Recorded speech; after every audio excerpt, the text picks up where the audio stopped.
Election का दौर चल रहा है और आज हमारी प्रचार सभा थी, ये जाहिर सभा है। इसके पहले मेरे बहुत से साथियों ने मुझे ये बोला कि अजहर भाई क्या बोलना चाहते हो, क्या बोलोगे आप। मैं बहुत उस वक्त जवाब नहीं दिया, ना मुझे कोई तैयारी करने की जरूरत पड़ी, क्योंकि मैं वो बोलना चाहता हूँ, मैं वो आपके सामने रखना चाहता हूँ जो मेरी उम्मत के अंदर जो दर्द है वो मैं दर्द बयां करना चाहता हूँ। मैं यहाँ भाषण नहीं करना चाहता हूँ, मैं आप लोगों के बीच क्यों आया हूँ बताना चाहता हूँ। इलेक्शन का जब अनाउंसमेंट हुआ उसी वक्त में महाराष्ट्र के उप मुख्यमंत्री देवेंद्र फडणवीस ये बोलते हैं कि इलेक्शन के ताल्लुक से हमारा शंखनाद हुआ है और उनका ऐलान हुआ है। और कल देवेंद्र फडणवीस जी ने बोला, और भी लोग उनके फड़फड़ा रहे हैं, बोल रहे हैं वोट जिहाद चल रहा है, वोट जिहाद। बहुत से जिहाद तुमने देखे, मैं आपको और एक जिहाद याद दिलाना चाहता हूं। जिस जिहाद ने इस मुल्क को आजाद किया 1816 में, हमारे वो उलमा इकराम थे, वही उलमा इकराम थे जिनको आज आप दाढ़ी टोपी देख के जो ना मॉब लिंचिंग कर रहे हो। वही उलमा इकराम थे जिन्होंने 1857 के पहले 1816 में अंग्रेजों के खिलाफ लड़ने का जिहाद का फतवा दिया था। हम वो कौम है, हम वो है जो मुल्क को आजादी दिलाए और मुल्क के लिए हमने जिहाद किया। हम वो लोग नहीं है, हम माफीवरों की औलाद नहीं है, हम सावरकर की औलाद नहीं है जो भीख मांगते मांगते अंग्रेजों के खिलाफ में ना सिर्फ अंग्रेजों से भीख मांगी बल्कि पेंशन पे जीते रहे। आज यही हिंदुत्ववादी आइडियोलॉजी लेके तुम चल रहे हो। हम जो है अनाजी पंथ की औलाद नहीं है जिन्होंने छत्रपति शिवाजी महाराज के साथ में गद्दारी की। हम औलाद है वो शहीद मिल्लत टीपू सुल्तान रहमतुल्लाह अलैह के। हम औलाद है उस मुल्क के बादशाह के जिसने आजादी, जंगे आजादी में वाहिद बादशाह है जो अंग्रेजों के खिलाफ में लड़ते लड़ते शहीद हुए थे। आज तुम हमको स्टेटस रखने से रोकते हो, टीपू सुल्तान उनका स्टेटस रखने से रोकते हो। किसका स्टेटस रखे हम? अंग्रेजों से माफी की भीख मांगने वाले का स्टेटस रखे या फिर पेशवाओं का रखे जिन्होंने इंसान को इंसान नहीं समझा। दलितों की हालत आप लोगों को नहीं मालूम है क्या किया था पेशवाओं ने। किसका स्टेटस रखे हम मर्द मुजाहिद का स्टेटस रखेंगे, टीपू सुल्तान रहमतुल्लाह अलैह का स्टेटस रखेंगे।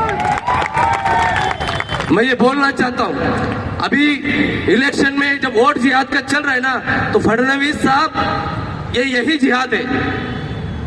एक समाज, ब्राह्मण समाज ने फतवा निकाला, ब्राह्मण समाज ने भी निकाला, आपने उसको क्या नाम दिया? वो कौन सा जिहाद था? ब्राह्मण ने फतवा निकाला ब्राह्मण समाज ने कि हम सिर्फ भाजपा को सपोर्ट करेंगे। कौन सी भाजपा? आज मुल्क को आपने कहां लेके गए हैं आप? कौन सा हिंदुत्व? मैं जानना चाहता हूं, क्या सिर्फ मुसलमानों से नफरत ही आपका हिंदुत्व है? हिंदुत्व क्या है?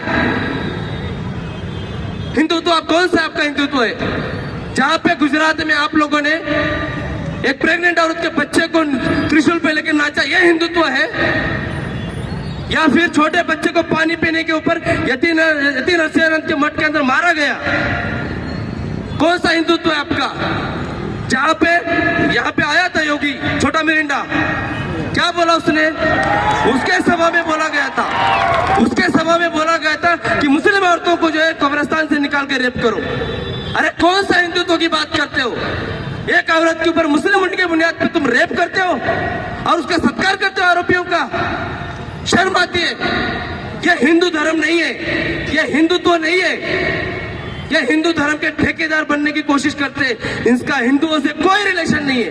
हिंदू है वो है जो हजारों सालों से हिंदू और मुस्लिम एक साथ रह रहे। यह हमारे भारत की विविधता में एकता, यह हमारी खुसूसियात है। ये यहाँ की एकता को खत्म करना चाहते हैं। इनका हिंदुत्व सिर्फ और सिर्फ मुसलमानों के नफरत पे टिका है। कोई पूजा अर्चना करता है, कोई मंदिर जाता है, तो वह हिंदुत्व नहीं बनता है, या वो हिंदू नहीं बनाते लोग उसको। हिंदुत्व का लीडर कौन बनता है? जो मुसलमानों को गालियां देते, इस्लाम की बदसलूकी करते। ये हिंदुत्व नहीं है। हिंदू धर्म दूसरे धर्म से नफरत नहीं सिखाता है। तो हमको समझना चाहिए ये कौन लोग हैं, ये नफरत के पुजारी कौन है। और गौर करने की बात है, ये नफरत के पुजारियों के साथ में हाथ किसने मिलाया है? आज हड़पसर मतदार संघ के अंदर बहुत से लोग ये बोल रहे हैं मुस्लिम काहे को चाहिए, क्यों चाहिए, इलेक्शन क्यों लड़ रहे हो? मैं बोलता हूं आपको इलेक्शन क्यों लड़ रहा हूं। जब ट्रेन में जाते हुए चाचा को आपने मारा था ना, या फिर उस बहन को जब आपने बोला ना खाना देने के लिए भूखे बहन को कि जय श्री राम बोलना पड़े, जय श्री राम बोलना होगा, उस वक्त में या जिस वक्त में आप विशालगढ़ की मस्जिद तोड़ रहे थे ना, या आप जब मेरे बहन को हिजाब खींच रहे थे ना, उस वक्त में उसके दिलों में जो दर्द था ना, एक उम्मीद थी कि काश कोई रहेगा जो हमको इस हालात से कभी ना गुजरना पड़े। ये उस वक्त में जिन्होंने जो तड़प रखी थी, या उस वक्त जब मोहसिन को खत्म किया गया, उसको शहीद कर दिया गया, एक निहत्थे बच्चे को इसलिए मारा गया सिर्फ क्योंकि उसके पास दाढ़ी थी, टोपी थी, ईशा की नमाज पढ़ के जा रहा था, सिर्फ मुसलमान होने के बुनियाद पे मारा गया। मैं ये पूछना चाहता हूँ कौन उनकी आवाज बनाया? जब हमारे शरीयत में आपने रोड रास्ते पानी हमको दिए नहीं, लेकिन जब हमारे शरीयत में मुदाखलत हो रही थी तब कांग्रेस ही थी, तब एनसीपी थी, जिन्होंने बिहार के एमपी किशनगंज के असररुल साहब को जानबूझ के वहां पे अपोज करने के लिए जाने नहीं दिया गया। वो आखिरी वक्त में अल्लाह उनकी मगफिरत करे, आखिरी वक्त में आंसुओं से रो के बोले उन्होंने, ये कांग्रेस थी जिन्होंने मुझे ट्रिपल तलाक को अपोज नहीं करने दिया। आप कौन सी सेक्युलरिज्म की बात करते हैं? आज तुतारी बजाओ, तुतारी बजाओ, कौन सी तुतारी बजा रहे आप? आपको याद नहीं है बाबरी मस्जिद की शहादत के बाद में 92 में जब बॉम्बे में राइट्स हुए थे, मुसलमानों का कत्ले आम हुआ था, नालियों में से पानी का खून बह रहा था, उस वक्त में जो कातिल थे उनको बचाने का काम किसने किया? श्री कृष्ण कमीशन जो थी वो रिपोर्ट किसने छुपाई? यही शरद पवार साहब थे। कुछ लोगों को नहीं मालूम है तो मैं आपको और एक बात बोलता हूँ, इनका सेक्युलरिज्म की चीजें बोलता हूँ, कितने सेक्युलर है लोग। आप बात याद रखिए, आपको ट्रिपल तलाक हो या फिर यूसीसी का कानून आने वाला है, वो कानून हो, इसकी बुनियाद कहाँ है मालूम आपको? पूना शहर में एक छोटी सी ऑर्गेनाइजेशन है मुस्लिम सत्ताशोधक समाज, जिनका काम ये है कि मुसलमानों की शरीयत जो पुरानी हो चुके, मुसलमानों के कुरान पुराना हो चुका है, नौजुबिल्लाह, ये काम करते हैं। और ये काम करने वाले लोगों ने ट्रिपल तलाक के कानून के लिए सिफारिश की थी, और उस ऑर्गेनाइजेशन को बिल्डिंग देने का काम, फाइनेंस करने का काम पूरा करने वाले शरद पवार साहब, हमीद अलवाइन ग्रुप को, यह शरद पवार साहब। हिंदुस्तान में इसराइल पूरी तरीके से बैन था, कोई जगह नहीं थी। 92 के अंदर शरद पवार साहब जो है वो केंद्रीय कृषि मंत्री थे, एग्रीकल्चर के नाम पे उन्होंने यहाँ पे इसराइल को एंट्री दिलाई। आप लोगों को भूल गए आप लोग कि किस तरीके से बेगुनाह मुसलमानों को जो है इन्होंने जेलों में ठूसा है। आज भी आप लोगों को पता नहीं होगा। उन माओं को याद करो, उन बहनों को याद करो, जिनके हजारों नौजवान, 80,000 से ज्यादा नौजवान जो है आज हमारे जेलों के अंदर है। सबसे ज्यादा बेगुनाह मुसलमान जो है महाराष्ट्र से अरेस्ट हो गए थे। कौन थे वो लोग? कौन था सत्ता में? यही एनसीपी थे सत्ता के अंदर, अरहर पार्टी था सत्ता के अंदर। ख्वाजा यूनुस का केस आप देख लीजिए, कौन डाला हमारे नौजवानों को जेलों में? मालेगांव में ब्लास्ट किसने किया था? शुरुआत में नौजवानों को किसने अंदर डाला? यही एनसीपी थी। फिर भी हम लोग, उसके बावजूद हम लोग जो है महाराष्ट्र के अंदर, बीजेपी नहीं चाहते, महाराष्ट्र के अंदर मुसलमान काफी हद तक सेकुलरिज्म का बोझ उठा रहे। प्रॉब्लम नहीं है। प्रॉब्लम कहाँ है मालूम आपको? जब तुम रामगिरी के ताल्लुक से हमारे नबी की शान में गुस्ताखी होती, हमारी जान, माल, औलाद सारे कुर्बान उस नबी की शान में, उस वक्त में ना सिर्फ नबी की शान में गुस्ताखी की गई, आपको किस तरीके से छेड़ा जाता है देखिए। आपकी औकात क्या है बताने की कोशिश की जाती है। छेड़ा गया, बल्कि उसके बाद में उसी दिन मुख्यमंत्री शिंदे जाके ये बोलते हैं कि इनके बाल को भी धक्का नहीं लगाने देंगे। मतलब क्या? तुम एक कौम के जज्बातों से खेलोगे और ऊपर से ये बोलोगे, जख्म भी दोगे, उसमें नमक भी छिड़कोगे। ये उस वक्त में क्या मुसलमान नुमाइंदे नहीं थे? मुस्लिम एमएलए नहीं थे मुस्लिम, लेकिन पार्टियों के गुलाम थे। मुस्लिम एमएलए रहने के बावजूद पार्टियों के गुलाम थे। उनको नबी की शान नहीं दिखी। ऐसे दलालों को, ऐसे निकम्मों को, और बोलना चाहता हूं मैं गलत अल्फाज, लेकिन ऐसे हिजड़ों को जो ना भेजना नहीं हमें। याद रखिए आप लोग, भेजना किसको है? जो हमारे दर्द की बात करे, जो हमारी बात करे, जो हमारे औकाफ की बात करे, जो हमारे लिए लड़े, जो हमारे लिए शहीद होने के लिए लड़ी है, ऐसे लोगों को हमको जिता के देना है। और एक बात बोलना चाहता हूं आप लोगों को, इन लोगों ने ना सिर्फ रामगिरी महाराज के मसले में, यतीन नरसिंहानंद के मसले में भी आपको मैं पूछना चाहता हूं। जो लोग ये बोलते हैं तुतारी बजाओ, महाविकास आघाड़ी है ना मानवसर में, कौन कौन है महाविकास आघाड़ी में? उद्धव बाला साहब ठाकरे की शिवसेना है ना। भूल गए आप लोग बाबरी को, भूल गए होंगे आपने 92 के फसाद को, वो अल्लाह अकबर की सदाएं देने वाले मुसलमानों को जिनका कत्लेआम किया गया, मस्जिदों से फायरिंग हुई थी। यही शिवसेना थी जो अभी भी बोलती है कि हमें फकर है, हमने बाबरी गिराई, और हमें शर्म है उन लोगों पे जो ये बोलते हैं कि शिवसेना सेक्युलर हो चुकी है। आज तक माफी नहीं मांगी है। आज अगर माफी मांग के दिखाए तो मान लूंगा तुम सेक्युलर बन चुके हो। वहीं पे दूसरी पार्टी कौन सी है? एनसीपी, और तीसरी पार्टी है कांग्रेस। मैं पूछना चाहता हूं, हड़पसर में जगताप कहां जरा दिख रहा है? मुझे बताओ तो सही, कहां जीत रहा है जगताप? हड़पसर में उनको लगा यहाँ पे महादेव बाबर साहब हड़पसर संभाल लेंगे शिवसेना का। अरे वो तुमको लात मार के चले गए। उनको लगा वानौड़ी, बीटी कावड़े रोड या फिर घोरपड़ी गांव, ये जो है वो शिवरकर साहब संभाल लेंगे, एक्स एमएलए है। उन्होंने भी आपका साथ छोड़ दिया।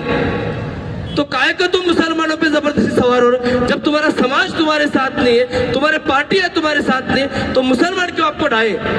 जबकि मुसलमानों के यहाँ पे वोटिंग 1,42,000 है और 60,000 में जो है एक कैंडिडेट यहाँ से निकलेगा। क्यों हम उनका बहुत सवार है? कुछ लोग जिनका बिल्डिंग इलीगल है, कंस्ट्रक्शन इलीगल, उन लोगों को ब्लैकमेल किया गया। अगर हमको सपोर्ट नहीं करोगे हम कार्रवाई करेंगे। चंद लोगों को पॉकेट मिला है, बेचारों का 2-4 महीने का गुजारा चल जाता है। चंद लोग पार्टी के अंदर है, वो लोगों के अलावा तुम्हारे पास है कौन? जब यहां से मुस्लिम कैंडिडेट आ सकता है, क्योंकि हमको हमारी नुमाइंदगी चाहिए जो हमारी बात करे। प्रशांत, हारने वाले पे मुसलमानों अपना वोट वेस्ट मत करो। और रहा सवाल घड़ी का, अभी आपको और एक बात बोलता हूं। असल में ये लोग इतने छुपे छुपे खेल खेलते हैं ना, बहुत मुश्किल होता है समझना। पवार साहब आ गए, प्रशांत जगताप साहब ने टिकट कैसे ली? जो कारपोरेशन के पास ऑफिस है एनसीपी का, वो 15 साल के लिए प्रशांत जगताप साहब के नाम पे। तो उन्होंने देखा, पहले टिकट जाहिर हुआ शिवसेना का, महादेव अन्ना बाबर साहब उनके नाम से, लेकिन हमारे जगताप साहब ने बोले मैं बहुत एकलिस्ट हूं, एकलिस्ट था, अगर नहीं देंगे तो बोलना मत वो ऑफिस भाजपा का हो जाए। तो अब आप बताइए, जो बंदा अभी ब्लैकमेल करता हो कि वो ऑफिस में भाजपा कर दूंगा, जो राष्ट्रवादी गुनागढ़ है वहां पे अगर उनका शहर का ऑफिस ही नहीं रहता तो कितनी शर्म की बात थी। तो मजबूरी में दिया गया और टिकट है प्रशांत जगताप। इसीलिए राष्ट्रवादी के कार्यकर्ता भी जो है वो काम नहीं कर रहे, इसीलिए शिवसेना काम नहीं कर रही, इसीलिए कांग्रेस नहीं काम कर रही। तो ये जो बेगाने शादी में अब्दुल्ला दीवाना बन के घूम रहे हैं ना अपने लोग, मैं उनको कह रहा हूं कि अपने उम्मत को जो है ना एनसीपी के कदमों में ले जाके मत रखो, अपनी आवाज बनने दो। जब बड़ी शेख सल्ला दरगाह का मसला हुआ था, वो प्रशांत जगताप के ऑफिस से खिड़की में से वो दरगाह दिखती थी, वो मस्जिद दिखती थी। वहां पे एक पुलिस ऑफिसर बुला के बोलता है अगर तुम हाथ से नहीं तोड़ोगे तो मैं मारूंगा। वहीं दूसरे लोगों को बोला जाता है अगर तुम लोग बीच में आए तो 3 FIR रजिस्टर है, तुमको उसमें खींचूंगा। क्या है? फडणवीस भी एक गुंडे की जैसे बात करता है, समझ में आता है, बजरंगी गुंडे की जैसा, लेकिन उसी की सब पुलिस भी उस वक्त में अपने आंखों के आंसुओं से उस मस्जिद को, अल्लाह के घर को गिराने का काम हमारे मुसलमान ट्रस्टियों को करना पड़ा। क्यों करना पड़ा मालूम? वो मस्जिद के 100 मीटर दूरी के ऊपर रविंद्र दंगेकर का ऑफिस है। मुसलमानों ने दौड़ दौड़ के मस्जिदों से फतवे निकाल के रविंद्र दंगेकर को 3 महीने पहले निकाला था, चुन के लाया था। 3 महीने हो गए थे सिर्फ। उसके पास जाने के बाद बोला उसने मुझे मेरे पास आना नहीं है। क्यों नहीं आना भाई? कांग्रेस से जिता के दिए थे ना। उसके बाद हम तुप्पे के पास गए, वो भी नहीं, कोल्ले वो भी नहीं आए। तो तुम्हारा कौन है? उस वक्त महसूस हुआ कि हमारा कोई तो हो, क्योंकि उनको डर लगता है, मुसलमानों का काम करने से डर लगता है, एक मजलूम मुसलमान के बाजू में रुकने से डर लगता है। काम तो करना दूर की बात है। मैं आपको मिसाल दूं उनको मुसलमानों से कितना डर लगता है। अभी महाराष्ट्र में उलमा बोर्ड बोल के एक बोर्ड है मुसलमानों का, वो उलमा बोर्ड ने यहाँ पे महाविकास आघाड़ी को सपोर्ट दिया। उसी के साथ साथ हमारे चंद और उलमाओं ने महाविकास आघाड़ी को सपोर्ट दिया। आपको मालूम है भाजपा ने उन पर अटैक किया। भाजपा ने कांग्रेस वालों को बोला देखो देखो मुसलमानों के वोट ले रहे, ये ले रहे। क्या होना चाहिए था? मुसलमानों ने समर्थन देने का इतने डर गए, कांग्रेस, एनसीपी और उद्धव ठाकरे लोग इतने डर गए महाविकास आघाड़ी कि उनको प्रेस कॉन्फ्रेंस लेके बोलना पड़ा कि हमें कोई सपोर्ट की जरूरत नहीं है। आप समझ में आया? जब वो ढकेल रहे ना तो क्यों करीब जा रहे हो? पी चिदम्बरम ने प्रेस में बोला, कल की प्रेस कॉन्फ्रेंस है। बाद में कांग्रेस के प्रवक्ता ने भी बोला हमके ये उलमा बोर्ड की भी सपोर्ट की ये नहीं है, परवाह नहीं। कहने का मकसद ये भाइयों, वो तुम्हारे पास क्यों जबरदस्ती ये कर रहे हो? ठीक है, हमने ठेका लेके रखा है सेकुलरिज्म बचाने का, पूरे महाराष्ट्र में हम सेकुलरिज्म बचा रहे हैं। लेकिन जहां पे वेस्टर्न महाराष्ट्र है, जो पश्चिम महाराष्ट्र है, 2 सीट मुसलमानों के आ सकते, 2 सीट, सोलापुर मध्य और हड़पसर। 1,42,000 वोट है। आप मुझे बताइए, जहां पे 60,000 में जीत सकते हैं, क्या एक मुस्लिम कैंडिडेट जिता नहीं सकते? कुछ लोग जो है हमारे भाइयों ने बताया, बार बार शरद पवार उनसे मीटिंग की, हमको 1 सीट दे दो, मुसलमान को 1 सीट दे दो, हकाल के दिया उन्होंने। आज मैं बोलता हूं प्रशांत जगताप इसलिए इलेक्शन में रुका है ताकि मुसलमानों की नुमाइंदगी ना बढ़े, मुसलमानों के लीडरशिप ना डेवलप हो। उनको मालूम है कि आप जैसे मुस्लिम आ सकता है।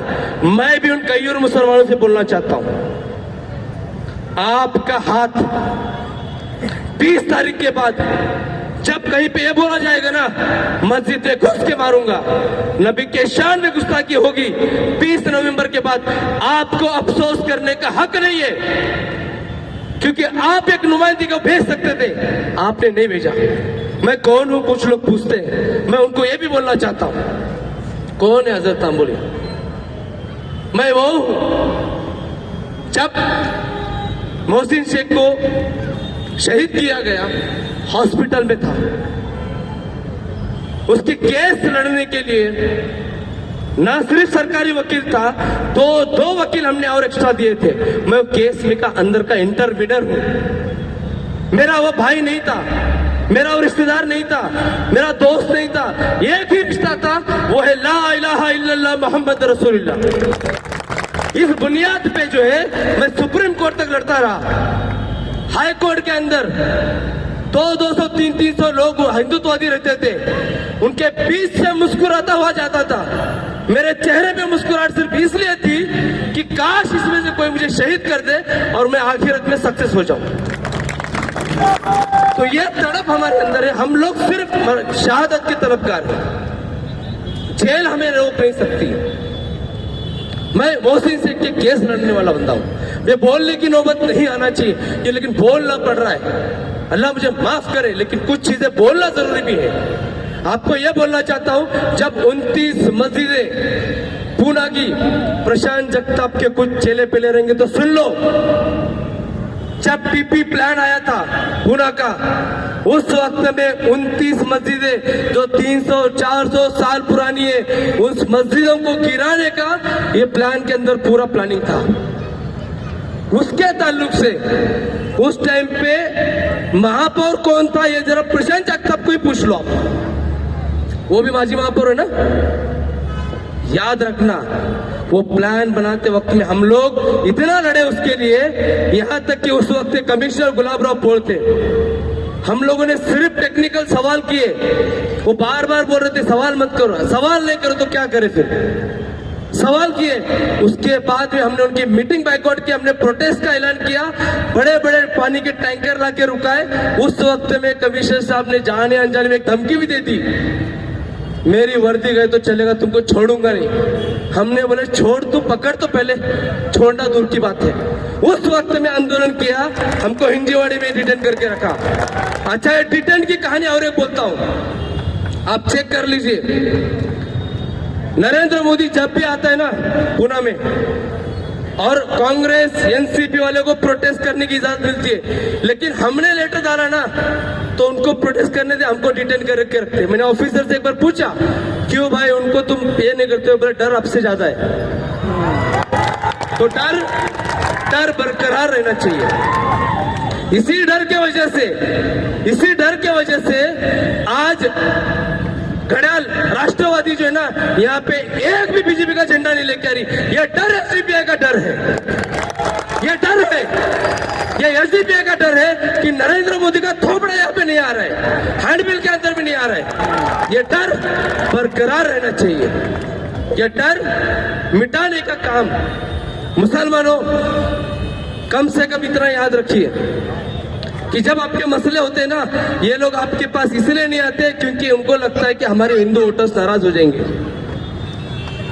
तो जब ऐसी हालत ही ऐसी है तो ठीक है, फिर हम हमारा आदमी भेज रहे है ना, हमारा आदमी भेज रहे तो उसको पुख्तगी दो।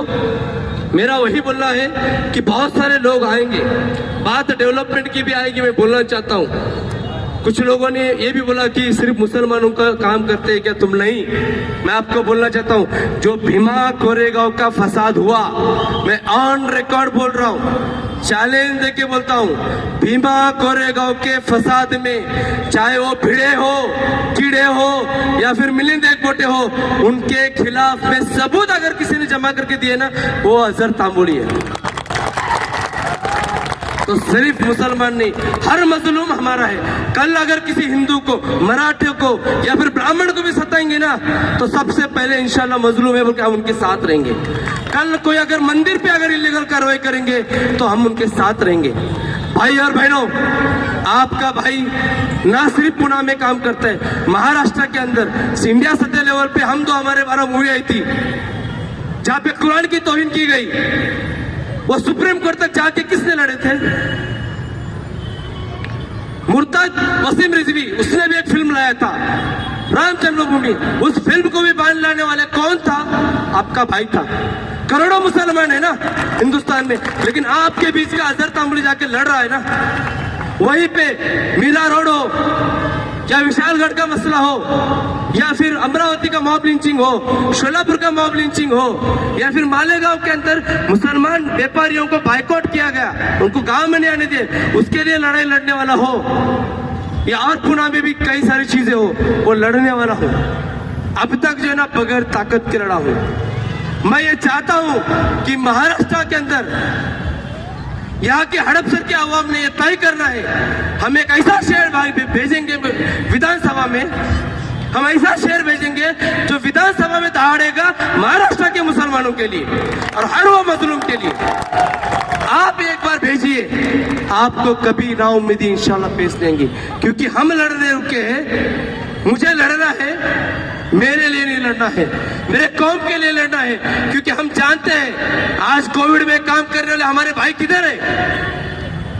कोविड में काम कर रहे नौजवान किधर है?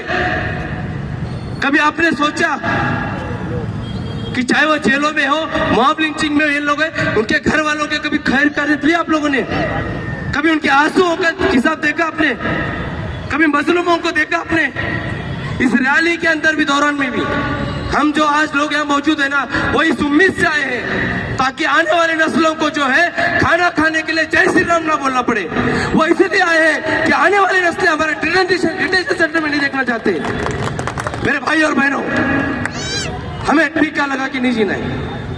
मेरे भाई और बहनों, यहाँ का संविधान को मिटाने के लिए जो लोग कोशिश कर रहे हैं उनके खिलाफ लड़ना जरूरी है। जो लोग संविधान विरोधी हैं उनके खिलाफ लड़ना जरूरी है। उसी के साथ साथ हमें बोलना चाहते हैं, वक्त की कमी है कि यहाँ पे सबसे बड़ी जंग चालू है, वो इस मुल्क को बचाने की जंग है। यहाँ की जमहूरियत को बचाने की जंग है। यहाँ के जमहूरियत के 4 पिलर होते हैं, मैं 2 मिनट आपका लूंगा। Judiciary, administration, legislation, media. Judiciary की बात करता हूँ, न्याय व्यवस्था। मुसलमान बहुत कहते हैं कि हमको कानून पे बहुत विश्वास है। इंडिया के सबसे बड़े जो जज है चंद्रचूड़ साहब, उन्होंने कुछ दिन पहले बोला ये इंडिया के सबसे बड़े जज है, जो गलत है वो गलत है। कोर्ट ये वो सब आपके पास रख दो, अपमान होंगे, ये होंगी, जो करने कर लीजिए, लेकिन बोलना जरूरी है। वो इंडिया के सबसे बड़े जज, मुख्य न्यायाधीश, वो ये कहते हैं कि बाबरी मस्जिद के बारे में फैसला लेने के लिए मैं बहुत परेशान था। तो परेशान था तो मैं भगवान के पास गया, मैंने उनसे मार्गदर्शन मांगा और मार्गदर्शन मुझे भगवान ने दिया। अरे भाई साहब, थोड़ा कॉन्स्टिट्यूशन पढ़ लेते, कानून पढ़ लेते तो ज्ञान आता, तुमको मार्गदर्शन होता। ये इस तरीके के लोग जो है ना बैठे हुए हैं जुडिशरी के अंदर, कानून में, उसके बाद में एडमिनिस्ट्रेशन। आज संघ के लोग, आरएसएस के लोग, नारंगी खटमल जो है ना ऑफिसर बन के ऊपर बिठाए गए हैं, कमिश्नर लेवल पे बिठाए गए हैं, आईएएस ऑफिसर बनाया जा रहा है डायरेक्टली विदाउट एग्जाम। मीडिया की तो बात ही नहीं कुछ करना। एक वक्त में प्रोस्टिट्यूशन करने वाले लाख गुना बेहतर है इन मीडिया वालों से। बाकी बहुत सारी बातें करना था। हमारे महाराष्ट्र के सदर साहब यहाँ मौजूद है, कलीम सैयद साहब। मैं एक ही गुजारिश करना चाहता हूँ, मैं आपके लिए आया हूँ, आपके लिए रुका हूँ, उन मजलूमों के लिए रुका हूँ, उन सिसकते हुए आंसुओं के लिए रुका हूँ जो आज भी उनके भाइयों का या उनके वालिदों का इंतजार कर रहे हैं जो जेलों में बंद है। मैं उसके लिए आया हूं जो मजलूम है। हम उन लोगों के लिए आए हैं जो आज भी जो है उनको इसलिए पीटा गया सिर्फ और सिर्फ कि वो मुसलमान है। मैं कुछ चीजें आज बहुत सारे जगह पे, मैं आपको जो लोग तुतारी बजाने आ रहे हैं ना, उनको और एक बात पूछना है आप लोग। एनसीपी का, कांग्रेस का, शिवसेना का एक प्रोटेस्ट बता दो, एक प्रोटेस्ट। मेरा चैलेंज है, मैं जिंदगी भर उनकी गुलामी कर दूंगा। एक प्रोटेस्ट बता दो जो बेगुनाह मुसलमानों के लिए निकला हो।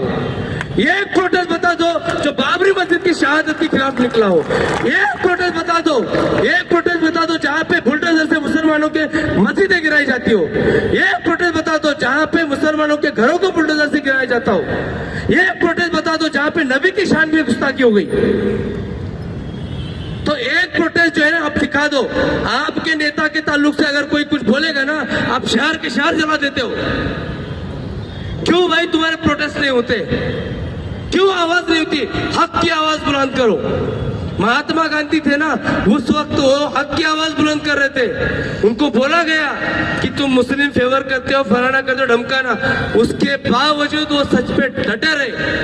आज की जो गांधी है ना, वो गांधी सॉफ्ट हिंदुत्व गांधी है, जो आज देखिए बहुत सारी जगह पे आज हमारे बहुत सारे उलमाओं के ताल्लुक से भी जब उलट सुलट बोला गया या फिर मुसलमानों के ताल्लुक से भी बोला गया, एक स्टेटमेंट नहीं आता है। महाराष्ट्र के मुख्यमंत्री चव्हाण, ट्रेन के अंदर एक बंदूकमैन पुलिस वाला चुन चुन के मुस्लिम नाम लेके मारा गया। उस ताल्लुक से पृथ्वीराज चौहान उनको सवाल किया मीडिया वालों ने, आप क्या कहना चाहते हो? पता है क्या बोला उन्होंने बोला कि फालतू सवाल के लिए टाइम नहीं है मेरे पास। दूसरा मुख्यमंत्री कहाँ है? दूसरा मुख्यमंत्री भाजपा में प्रवेश है। आज बीजेपी के अंदर 40% कांग्रेसी और एनसीपी के लोग हैं। तुपे सेकुलरिज्म के नाम पे चुन के आया। आप गारंटी देंगे कि ये प्रशांत जगताप जाएगा नहीं बीजेपी में? या आपको नहीं मालूम है नरेंद्र मोदी क्या, शरद पवार सबके क्या दोस्ती है? क्यों हम लोग, हमारे माथे पे कुछ लिखा है क्या? भाइयों, आने वाली नस्लों के जवाब ये करना पड़ेगा, आपको देना पड़ेगा। एक मजलूमों की आवाज को जिताने के लिए आप हमें वोट करना है। आप लोगों के लोग आने के बाद काम करेंगे, इस तरह के वादा करते हैं, मैं पहले से हम लोग करते आए हैं। तो आपसे गुजारिश है कि हर वो मजलूम की आवाज हमको विधानसभा में भेजना है। इसके लिए हमको एसडीपीआई को जिताना है। आप लोगों के चीजों में बीच में आप लोगों ने बहुत टाइम दिया है और वक्त भी हो रहा है। मैं शुक्रगुजार हूं उन माओ और बहनों का, खास करके जो छोटे छोटे बच्चों को लेकर यहाँ पे आए हैं। और 2-3 घंटे जो बैठे हैं ना, ये पेड़ के हुए लोग नहीं बैठ सकते। मैं विरोधियों को भी बोलता हूं, हमारे रैली में जाने वाले नौजवानों के आंखों में देखो, हमारे रैली में जाने वाले बहनों के आंखों में देखो, वो क्या जुनून है, वो कौन सी तड़प है जो उनको अपने घरों से निकलकर खींचकर 5-5, 7-7 किलोमीटर तक रैली कर रहे हैं बगैर 1 रुपए के। और उन रैलियों को भी देखना जो खरीद के लाए हुए हैं, कुंडे हैं, मवाली हैं। कम से कम हमारे साथ आने वाले लोगों के आंखों को तो देखो, उनके तड़प को तो देखो, वो किस उम्मीद से आए। आपने बहुत वक्त दिया, आप लोग यहाँ पे आए, मैं आप लोगों का शुक्रगुजार हूँ। और मैं आप लोगों की आवाज बन के जाना चाहता हूँ। महाराष्ट्र के मजलूम मुसलमानों की आवाज बन के जाना चाहता हूँ। महाराष्ट्र के मजलूम दलितों की आवाज बन के जाना चाहता हूँ। महाराष्ट्र के हर वो मजलूम जो आदिवासी है, एक गरीब है, जो झोपड़पट्टी में रहता है, दिल से सुनो ये जाना चाहता हूँ। बात सबको बताए, सबकी जुबान पर एसडीपीआई का नाम आए। जब सब मिल के चले तो रास्ता साफ हो, एक हो जाओ तो हर मुश्किल आसान हो। हम सब है एक रंग अलग चाहे हो, हाथों में हाथ डाला जागे बढ़ो। सपनों को पूरा करेंगे मिलके यहाँ, नया सवेरा ला देंगे हम हर जगह। दिल से सुनो ये बात सबको बताए, सबकी जुबान पर एसडीपीआई का नाम आए।